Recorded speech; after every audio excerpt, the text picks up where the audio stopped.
दोस्तों, अल्लाह तबारक व तआला ने ज़मीन को इंसानों, जिन्नों और जानवरों के अलावा चरंद परिंद का मस्कन भी बनाया और इनको लातादाद ख़ानदानों और नस्लों में तकसीम कर दिया, जिनकी सही तादाद का अंदाज़ा लगाना तकरीबन नामुमकिन के बराबर है। जबकि जानवरों में एक अजीब व गरीब जानवर जिसको पाकिस्तान का कौमी जानवर होने का एजाज़ भी हासिल है, जिसका नाम मारखोर है। जिसका नाम सुनकर सबसे पहला तासुर यही उभरता है कि यह सांप खाने वाला जानवर है, क्योंकि मारखोर के लफ्ज़ी मानी यही बनते हैं, लेकिन सच ये है कि इसकी अनफरादियत के और भी कई एक पहलू है, जिनको हम आज की इस वीडियो में तफसील के साथ बताने की कोशिश करेंगे।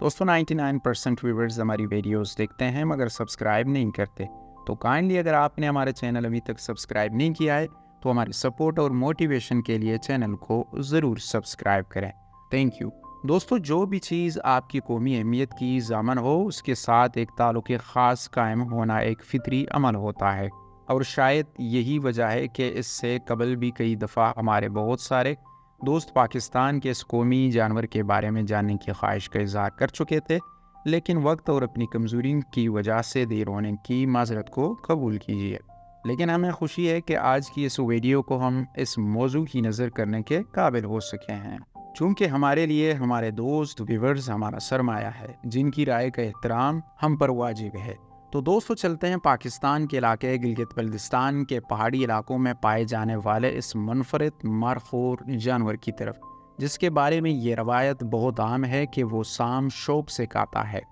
लेकिन इसके ये मानी लेना बहरहाल दुरुस्त नहीं होंगे कि सांप ही दरअसल इसकी खुराक है। ये मारखोर, जो कि शक्ल व सूरत से बकरे से मुशाबिहा होता है, इसको अगर आप जंगली बकरे का नाम देना चाहें तो भी इसमें कोई मुज़ायका नहीं। जिसके सर पर बड़े बड़े सींग न सिर्फ इसके हुस्न के ज़ामिन हैं बल्कि इसकी पहचान भी हैं। दोस्तों, मारखोर अगरचे पाकिस्तान के अलावा अफ़गानिस्तान, भारत और दुनिया के दीगर कई ममालिक में भी पाया जाता है, लेकिन हमारे यहाँ इसकी अहमियत की वजह इसका हमारा कौमी जानवर होना है, जो कि आम तौर पर पहाड़ी इलाकों में पाया जाता है। जिसके सर पर बल काते हुए तकरीबन 4 फुट लंबे सींगों के अलावा इसकी गर्दन और टांगों पर लंबे बाल भी होते हैं। और शायद हमारे बहुत से दोस्त इस दिलचस्प हकीकत से आगाह भी हों कि पाकिस्तान की खुफिया एजेंसी ISI का शनाख्ती निशान भी यही जानवर यानी मारखोर है। एक रवायत के मुताबिक ये जानवर सांप को चबाकर खाने में बहुत लुत्फ़ अंदोज़ होता है, और शायद यही इसकी वजह तस्मिया भी है। जबकि सांप खाने के कुछ देर बाद ये अपने जिस्म से एक मखसूस जाग खारिज करता है, जो कि ज़मीन पर गिरने के बाद खुश्क हो जाती है, और सन्यासी हजरात इस जाग को ढूंढने के लिए अक्सर पहाड़ी इलाकों का रुख करते हैं, चूँकि इनके मुताबिक ये जाग सांप के डसे अफराद के लिए तरियाक का काम करती है। दोस्तों, अगर हम इस कौमी जानवर के कद के बारे में जानना चाहें तो माहिरीन के मुताबिक इसका कद पाँव से कंधे तक 65 से 115 सेंटीमीटर तक होता है, जबकि इसका वज़न 1 मन से लेकर 3 मन तक भी मुमकिन हो सकता है।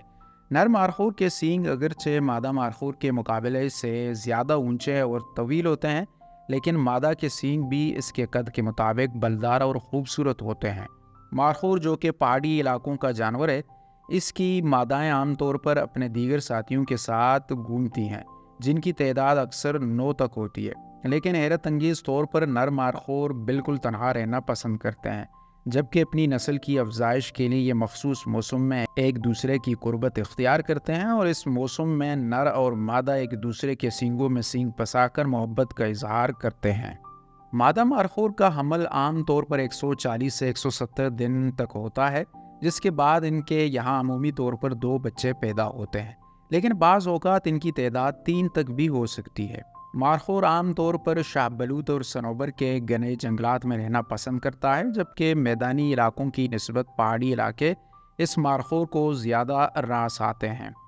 यही बात है कि अगर इसको ढूंढना मकसूद हो तो फिर आप इसको 1000 फुट तक बुलंद पहाड़ी घाटियों में पा सकते हैं, जो कि गर्मियों में अगरचे घास बूस पर गुजारा करते हैं, जबकि सर्दियों में जब इनकी कुदरती खुराक नायाब हो जाती है तो फिर ये दरख्तों के पत्तों से गुजारा कर लेते हैं। दोस्तों, अक्सर माहिरीन के मुताबिक मारखोर भी दरअसल बकरों ही का ख़ानदान का एक नस्ल है, बल्कि इन बकरों में जिस तरह मुख्तलिफ नस्लें पाई जाती हैं, इसी तरह इसको भी एक नस्ल से ताबीर किया जाता है, जबकि ख़ुद इनके अंदर भी कई नस्लें हैं, جو ان کے جداگانہ تشخص پر دلالت کرتی ہیں۔ اور آپ جانتے ہوں گے کہ بکرا نما اس مارخور کو شکاری بھی بہت ذوق کے ساتھ اپنی مشق کا حصہ بناتے ہیں، لیکن اس کے شکار کے لیے شکاریوں کو کئی ایک دشوار گزار پہاڑی گھاٹیوں سے گزر کر بلند مقامات کا سفر کرنا پڑتا ہے۔ اس کے گوشت کا ذائقہ بھی عام بکروں سے مشابہ ہوتا ہے، لیکن جنگلی زندگی کا عادی ہونے کی وجہ سے یہ پالتو بکروں کی نسبت قدر سخت ہوتا ہے۔ لیکن اگر کوئی ماہر کوک اس کو پکانے کی کوشش کرے تو بلا شبہ یہ ایک بہت لذیذ ڈش ہوتی ہے۔ دوستو، شاید آپ اس بات سے باخبر ہوں کہ پاکستان میں اس قومی جانور کے شکار پر پابندی عائد ہے، اور اس کی وجہ شاید اس کی تیزی سے ختم ہوتی ہوئی نسل ہے۔ لیکن پاکستانی سرحد کے قریب بھارتی علاقوں میں اب بھی اس کا شکار پورے ذوق کے ساتھ کیا جاتا ہے، اور اسی طرح حکومت افغانستان نے بھی اس جانور کے شکار پر بھی پابندی عائد کر رکھی ہے۔ لیکن اس کے باوجود اب بھی بہت سارے علاقوں میں یہ شکاری تیروں یا گولیوں کی زد میں آ کر انسانی زبان کے ذائقے کی تسکین کا باعث بنتا ہے۔ اس کے علاوہ یہ مارخور تاجکستان میں بھی کئی نسلیں پائی جاتی ہیں، جہاں اس کا شکار گوشت کا مزہ لینے کے علاوہ اس کی خوبصورت سینگوں کی وجہ سے بھی کیا جاتا ہے، جو کہ شکاری حضرات ان سینگوں کو فروخت بھی کر دیتے ہیں، اور وہ پھر ان کے صفوف کو مختلف ادویات میں استعمال کرتے ہیں۔ جبکہ بعض اطلاعات کے مطابق اب اس خوبصورت جانور کو ٹیکساس کی نجی شکار گاہوں میں بھی رکھا جاتا ہے، اور دنیا کے کئی ممالک میں اب اسے پالتو جانور کی حیثیت سے بھی پالنے کی تجربات کیے جا رہے ہیں۔ لیکن چونکہ یہ مزاجاً جنگلی جانور ہے اور کھلے ماحول میں زیادہ رہنا پسند کرتا ہے، اس لیے اس کو پالنے والوں کو مخصوص ماحول بنانا پڑتا ہے تاکہ وہ ماحولیات کی تبدیلی کی وجہ سے کسی بیماری کا شکار نہ ہو۔ ان کو اپنی شکار گاؤں یا نجی فارمز میں پالنے کی ایک وجہ یہ بھی ہے کہ عالمی تحفظ قدرتی حیات کے مطابق اب مارخور جانوروں کے اس فہرست میں شامل کر لیا گیا ہے، جن کی نسل تیزی سے ختم ہونے کے قریب ہے۔ یہ اقدام اس لیے بھی قابل ستائش ہے کہ اس کی وجہ سے قدرت کے اس انمول اور خوبصورت تحفے کو مزید ایک طویل عرصے تک اس دنیا کا حصہ رکھا جا سکے۔ لیکن ہم سمجھتے ہیں کہ باقی دنیا کے ساتھ ساتھ ہم جو کہ اس کو اپنے قومی جانور کی حیثیت بھی دیتے ہیں، اس کی ذمہ داری زیادہ بنتی ہے کہ اس کی نسل کے تحفظ کے لیے بڑے پیمانے پر اقدامات اٹھائے جائیں،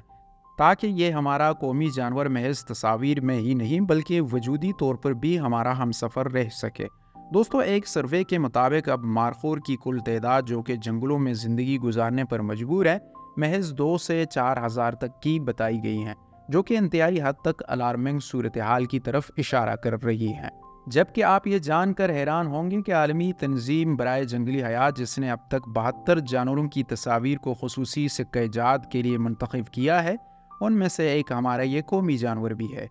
دوستو، جیسا کہ ہم نے ابتدا میں عرض کیا کہ یہ نہ صرف ہمارا قومی جانور ہے بلکہ اسے پاکستان کے انتہائی حساس اور خفیہ تنظیم کے لوگوں کی علامتی شناخت کی حیثیت بھی حاصل ہے، جس کا مطلب یہ ہے کہ پاکستان چونکہ اپنی پیدائش سے لے کر اب تک مختلف سانبوں کے نرغے میں ہے، جو کہ اس کے وجود کو مٹانے کے لیے ہر حربہ استعمال کر چکے ہیں اور اب بھی اپنی کوششوں کو جاری رکھے ہوئے ہیں۔ اس تنظیم کو خاص طور پر یہ اعزاز حاصل ہے کہ وہ وطن دشمنوں کے لیے ہمیشہ سے ہی ایک کڑوی گولی رہی ہے۔ آپ مارخور کے بارے میں کیا سوچتے ہیں؟ کمنٹ سیکشن میں ضرور بتائیں۔ ملتے ہیں ایک نئی اور انٹرسٹنگ ویڈیو کے ساتھ، تب تک کے لیے keep smiling and keep supporting as.